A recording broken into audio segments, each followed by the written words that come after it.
That, what is it? Delta, they part of Biafra. How can Delta be part of Biafra? In what way? Is Biafra older than Delta? Are they bigger than Delta?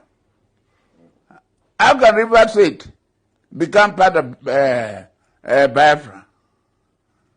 No, or Akwa Ibom.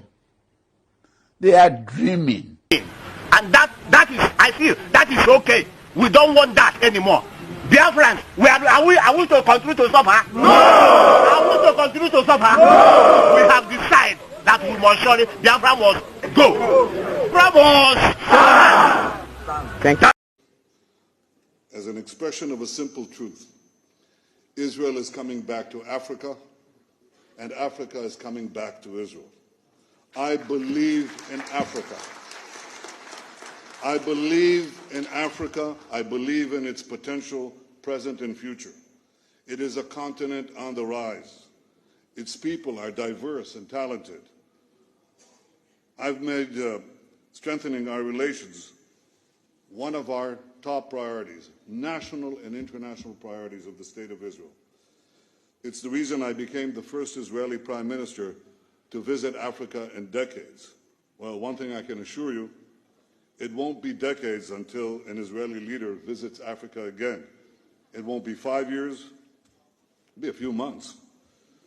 Africa and Israel share a natural affinity. We have, in many ways, similar histories. Your nations toiled under foreign rule. You experienced horrific wars and slaughters, and you are still fighting to get out of the past into the future valiantly, in efforts that I deeply admire. With determination and conviction, you won your independence. You healed the wounds of the past to chart a future of hope for your people. This is very much our history. Our people, too, were denied independence for far too long. Our people, too, suffered the indignity of bondage, slavery, and dispossession. Our people, too, experienced unimaginable horrors of mass death and genocide.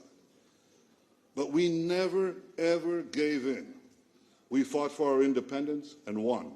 We think that Israel now is the best partner that the countries of Africa could have, and it's something that is dear to our hearts.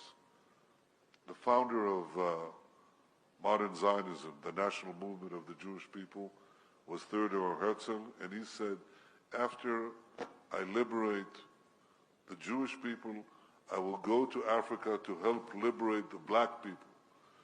We have our African brethren, the Ethiopian Jews, who are in our society, and I personally work every few weeks to help integrate more and more and incorporate them in our society. I believe this. I believe in Africa. I believe in your future, and I believe in our partnership. Welcome to this channel. Please like this video, comment, and share. Then don't forget to subscribe if you are watching for the very first time. Mr. Chinedu Michael, it's like Fulani have been losing the grip of the scattered Biafrans, the Ijaws, the Ikweres, the Igbankes, Anyomas.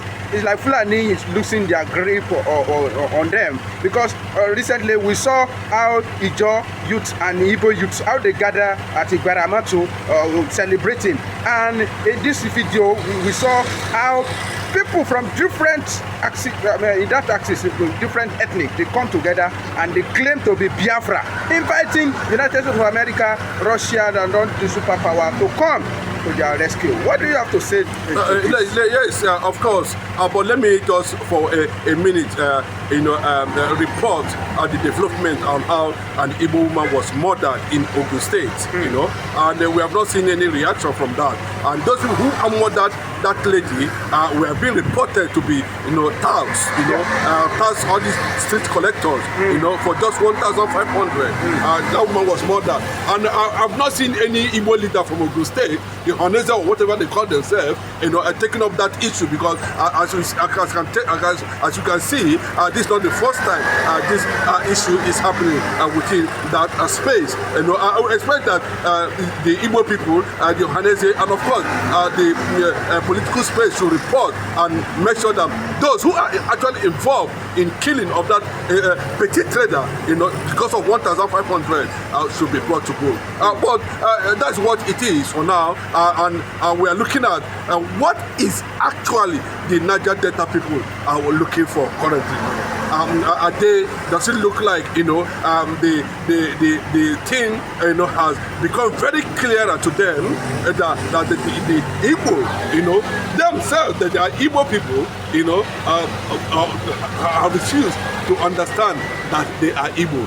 You know, is it becoming clearer now that the Igbo man, you know, is not your enemy? I can never be an enemy. The unification, you know, and the fragmentation, you know, of different people, you know, including, because I remember somebody was just saying it, and when I look at it, I saw some element of truth in it. That when Ojukwu wanted to consult over the issue of 1967 crisis between Nigeria Gowon and the rest of them, as at that time, he consulted the entire, Biafran territory, you know, the Biafran people, including those from the Anang, those from the Ijo axis, you know, those from Urubu, Isikiri, you know, Ogoni, them, everybody was being brought on one particular, you know, hall, and that was what they call the Eastern Assembly, you know, as at that time, or the Eastern Union, or whatever they call it as at that time. And there was need for people to actually look at it, that what is coming to them was purely, you know, extermination of the tribe. So they advised Ojukwu to declare the Republic of Biafra, and which it was one of them from Ijo that actually suggested to Colonel Ojukwu as at that time to name the newest kingdom, nation as at that time as Biafra. But when the war started, you know, we saw a lot of things played out, and it was being reported that those from that axis could not be able to factor in and support, you know, the change to that side. And today, what are we seeing? I must celebrate that man who adopted his cap for the reality on ground. Yes, it's just like what happened in the Bible. You know, when the prodigal son moved around, at the end of the day, he returned to his home. You know, let us go back to our roots. Let us go back to who we are. Let us go back to our identity, who we are. They are talking about the Arewa in the north. You know, nobody's killing them for answering Arewa. They are talking about the Oduduwa people in the southwest. Nobody's killing them, you know, because they bear Oduduwa. But when you mention Biafra, you know, everything is in as if hell is being let loose. And let me come in here. When they mention Arewa, we have many languages in that place. They call Arewa. Arewa started from Kwara politically. When you get to Benue, you see so many different languages. Tifi, Igede, Uropo. You go to Plateau, you see them many diverse of language. You go to even Niger State, Gwari, Nupe, and you go to all these places, Adamawa. You see various, people that are not Hausa, they are not speaking Fulani, they are not speaking Hausa, and all of them call themselves Arewa. So why is it difficult to build different clan around Biafra? Yes, let me thank you for that very insight. You hardly see any of these people come out to tell you that, you know, they are not Hausa, because it is the Hausa people that we know. We don't know anything about Fulani. You know, you hardly see them. And I can say there's no nation on this earth that does not have ethnic minorities or nationalities. I've never, even in the United States of America, with 13 colonies, you know. So, but you know, the factor is that, you know, I don't know what this thing about being an Igbo, what it is in Nigeria. You know, and I stand to be corrected on this platform that during the Northern Southern Protectorate, go and check history, there was no Igbo man that was invited in that meeting. Most of the people they invited us at that time were Northerners, and some few Yoruba Obas signaling that the green, white, whatever flag they have is a symbol of Yoruba and Hausas. The Igbo man is not factored in at all. So the nature of it is that, what is coming out from that land, what is coming out from that geographical area is what they are interested in. And anything that will bring them, make sure that they get to that level. Then I now ask Gowon, who is denying that you don't know who pushed you to go to war? Is there something, I don't want to use this kind of word, something is actually wrong somewhere. Until you come out and confess exactly what happened. And immediately after the war, Gowon quickly rush to River State, which is Igbo as at that time. And look at the reception. So people, I begin to wonder, was it that, these people come together and push the so-called brothers of theirs to war and go back through the back door, to embrace the enemy at the end of the day. But now, the entire Niger Delta axis is in ruins. Pollution. There's nothing to show for in Niger Delta. Everything that you see there, let me just say it, maybe to an extent, I was surprised to see Tombolo, having a social festival with the Igbo socialite themselves. They gathered in Baramatu, and I begin to look at, I love Tombolo, yes, I love him so much, irrespective of anything, because he has a consciousness, he has that consciousness, he knows what is happening, there are certain things that are beyond his control. Even Tombolo, cannot come out and tell me that you can compare Tombolo with Tassadeo Kubo. Tombolo know that, even though I have to take this contract deep inside me, I know that it is not the right thing to do, even though I am under the pressure of the Niger Delta, so-called Niger Delta elders or whatever.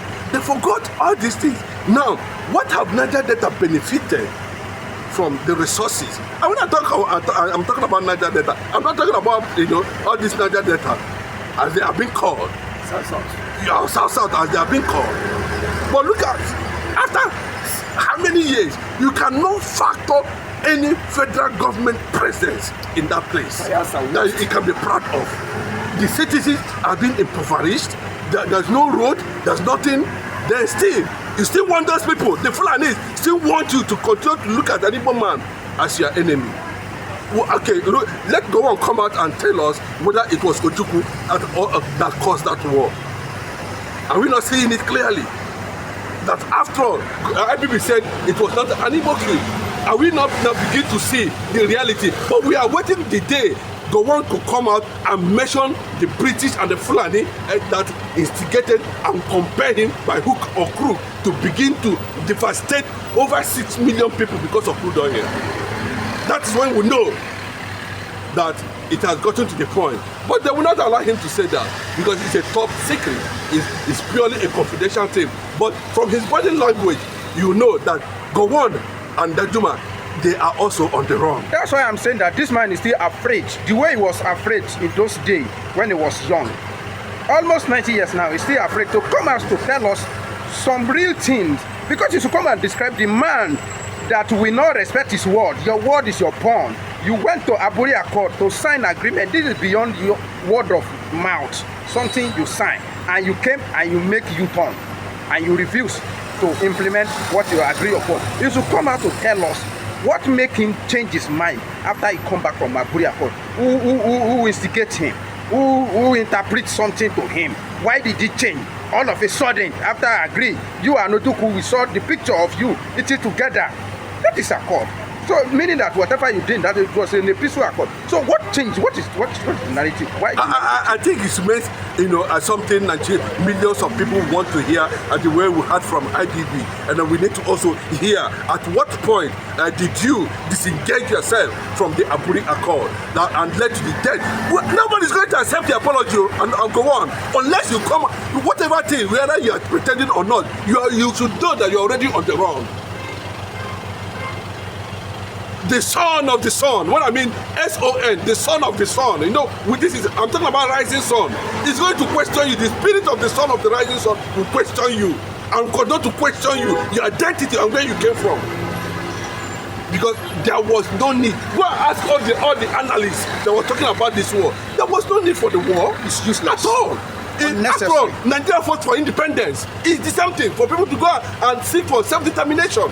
There's nothing wrong with that. Then you conspire with the whole world, the British and everything because of crude oil. Has the crude oil now made you okay? Are you okay now? Go on. Would you want to say that you're okay? No, go on. You're okay now. Seeing your people die every day. Well, the factors still remain that, thank God for Mazi Nnamdi Kanu for unveiling the hidden agenda. What is the hidden agenda? The more our people in the coastal line realize that the Igbo man is not their enemy and can never be their enemy. The Igbo man are not the ones inside the forest. The Igbo man are not, because they know how the Niger Delta people are going to stand that. And if you look at it very well, I'm not talking about rivers. I'm not talking about delta. I'm talking about, these areas where we have, I'm talking about Biafra precisely. And the BBO and everything. How are they going to survive it? The destruction that is going on and the possibility that earthquake, God forbid, because of the way and manner, the ruggedness and the wickedness of exploration without any reservation. And it has continued, and they made a Bayelsa man to be supervising the 2 million barrels going to the north on daily basis without anything to mount to show that Niger Delta or whatever it is, as they be called, which I'm not part of, will continue to watch these things happen. Yes, the leaders have stood up, and whether it's in Okerika, whatever you see, but it represents a voice that the United Nations, the UN, the USA, the America, and the Russia, I think should has mapped out already plan on how to get to a point of decolonization of Nigeria, and it's going to happen. There's no two ways about it, because the North has become a threat to the South. There's no two ways about it. We cannot watch without any provocation on daily basis. People are being killed on daily basis, even the areas that I was not expected that these Fulanis will get to in the entire Biafra land. They are already there. And you see what is happening already in Idoma. All the Idoma now are moving to the eastern part of the continent, the Biafra land. They are in mass to Biafra running because they feel that Biafra is the only place they can be saved. And I watch some Hausa guys say, is it not hard time this Niger Delta will recognize that the art of geopolitical zone that was created was just a target to dismantle and to disintegrate the Biafran territories. What do you think is make these people now realize? Because when you consult somebody, can we go to this war? They agree. All of a sudden, they just back down without following you to the war. All of a sudden, why are they now realizing that they made a mistake and are now making U-turn, try to align with the Biafra? What do you think it has changed? Honestly, maybe by now they thought that Igbo man wouldn't have risen, but they didn't know that those that were killed in the Biafra war has become a seed today. The sun have risen. And those who were able to take scrap and turn them to machines, has what it takes to stand as a nation, to stand as an individual. The Igbo people, battled it from picking nylon on the street to what they are today. Today, if you look at the history now, I can tell you that Anambra State has the highest billionaire in the world, has billionaires more than even Lagos State. Education career, I'm not talking about education, I'm talking about billionaires more than Lagos State. So it tells you, without not just 20 pounds, with all they have, it tells you that God is not happy with what happened and that the North and the Fulanis should be able to make a deep confession with Danjuma. Danjuma must be held responsible for the state of 6 million Igbos that died that